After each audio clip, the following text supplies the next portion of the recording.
Assalamualaikum warahmatullahi wabarakatuh. Selamat pagi anak-anakku. Apa kabar semuanya? Semoga sehat ya di rumahnya masing-masing. Kita bertemu lagi di pembelajaran daring kimia, Nak. Tapi sebelum kita mulai pembelajaran, seperti biasanya, supaya pembelajaran hari ini bisa bermanfaat, marilah kita berdoa terlebih dahulu. Berdoa menurut agama dan kepercayaan masing-masing, berdoa dimulai. Berdoa selesai. Oke, Nak. Minggu kemarin masih ingat nggak? Kita sudah membahas tentang apa? Harusnya masih ingat ya. Ya, sekilas atau pada pertemuan kemarin kita sudah membahas tentang larutan elektrolit. Betul, larutan termasuk jenisnya larutan itu ada zat terlarut, ada zat pelarut. Oke.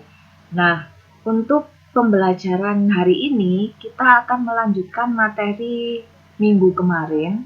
Jadi babnya atau materinya masih tentang larutan elektrolit dan non-elektrolit seperti yang ada di layar. Kalian bisa lihat ya yang ada di layar. Nah, untuk hari ini tapi kita akan fokus ke larutan elektrolit yang jenis berikutnya. Kalau kemarin itu terakhir kita membahas sampai di sini, betul kan ya? Kemarin saya memberikan tugas apa perbedaan larutan elektrolit kuat dengan elektrolit lemah.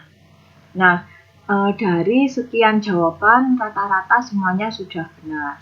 Tapi sekali lagi tetap saja ada yang belum mengumpulkan.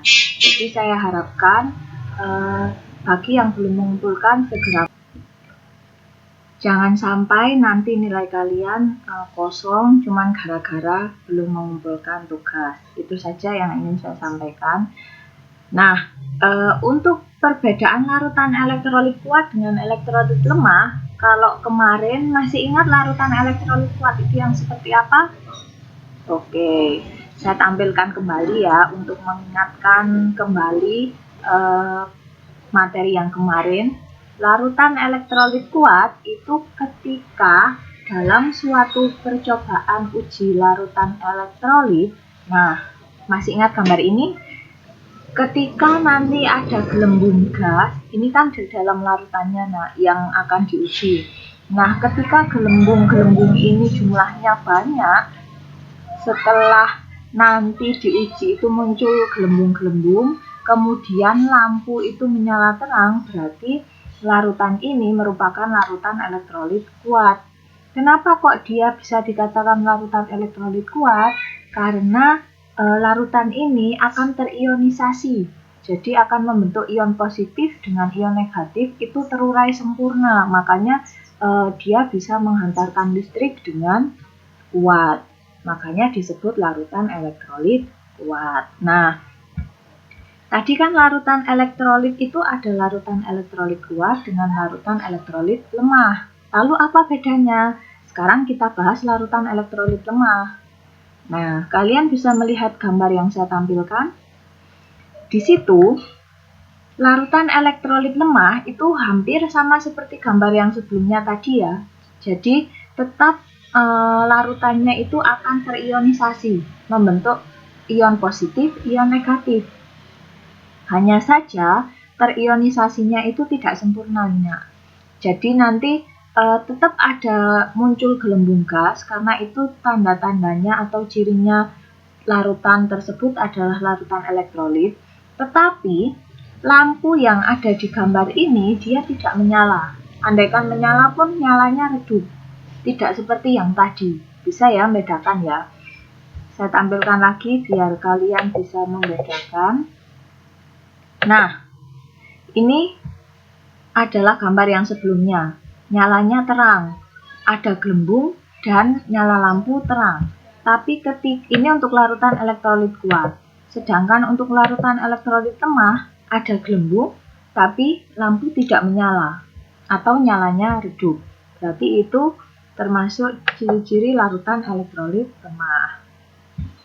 Nah, senyawa yang termasuk elektrolit lemah itu adalah asam lemah, basa lemah, garam yang suka larut dalam air, termasuk contohnya ini CH3COH.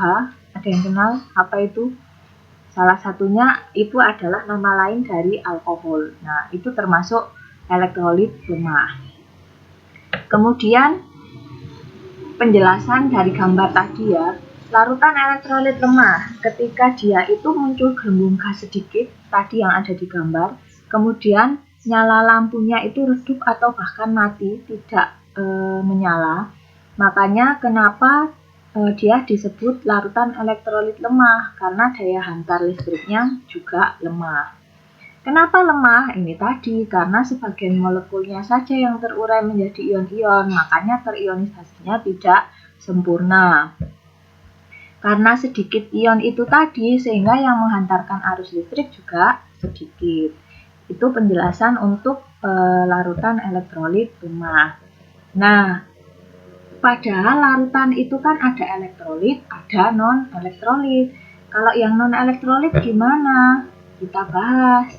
Ini adalah gambar ketika alat uji yang diuji adalah larutan non-elektrolit. Ketika larutan non-elektrolit berarti tidak muncul ciri-ciri ada gelembung, tidak ada. Kemudian lampu pun tidak menyala. Itu berarti contoh dari larutan non-elektrolit. Masih ingat ya bedanya elektrolit sama non-elektrolit? Kalau elektrolit, kalau elektrolit adalah larutan yang bisa menghantarkan arus listrik. Tapi kalau non-elektrolit berarti yang tidak bisa menghantarkan arus listrik. Betul. Nah, ketika larutan elektrolit larutan non-elektrolit itu tidak ketika larutan non-elektrolit itu diuji dengan alat uji, maka nanti gelembungnya pun tidak muncul, kemudian lampunya pun tidak menyala. Ini. Kenapa kok dia bisa seperti itu? Karena dia tidak menghantarkan listrik. Kenapa kok tidak menghantarkan listrik? Karena molekul-molekulnya itu tidak bisa terurai menjadi ion-ion, jadi tidak bisa terionisasi. Sehingga ketika tidak ada ion-ion yang bermuatan, maka tidak bisa menghantarkan listrik. Contoh dari larutan non-elektrolit itu adalah larutan gula, kemudian larutan gula, urea, alkohol, dan air murni. Oh ya, maaf, tadi sebelumnya yang larutan elektrolit lemah yang saya menyebutkan contohnya itu adalah asam cuka, itu contohnya. Yang tadi lunak yang CH3COH. Kan saya tadi bilang alkohol, itu adalah asam cuka, maaf ya. Nah, jadi untuk yang contoh larutan non-elektrolit itu adalah larutan gula, urea, alkohol, air murni, itu masuk larutan non-elektrolit. Dia tidak bisa menghantarkan listrik. Nah, dari sekian banyak ini, kemudian saya buatkan tabel perbedaan larutan elektrolit berdasarkan daya hantar listriknya, mulai dari elektrolit, kemudian elektrolit lemah, kemudian larutan non-elektrolit. Ini nanti, ini maksudnya elektrolit kuat ya nak ya. Larutan elektrolit kuat, larutan elektrolit lemah, larutan non-elektrolit. Ini nanti yang menjadi dasar perbedaan ketiganya. Termasuk ini nanti bisa menjawab pertanyaan yang kemarin yang sudah saya berikan, kan bedanya elektrolit kuat sama lemah apa? Kalian bisa melihat mencocokkan di sini. Tapi rata-rata jawabannya sudah benar. Itu tadi penjelasan untuk larutan elektrolit dan non-elektrolit. Untuk hari ini penjelasannya cukup itu. Kemudian untuk tugas seperti biasanya, karena memang materinya sudah di akhir, silahkan membuat peta konsep tentang larutan elektrolit dan non-elektrolit. Dan setelah itu nanti silahkan hasilnya dikirimkan ke saya. Seperti biasanya dikumpulkan dan saya tunggu maksimal sampai pukul 9 malam. Untuk hari ini saya cukupkan. Semoga ilmu yang kita pelajari hari ini bisa bermanfaat. Tetap sehat, tetap di rumah, nggak usah kemana-mana. Saya akhiri, wassalamualaikum warahmatullahi wabarakatuh.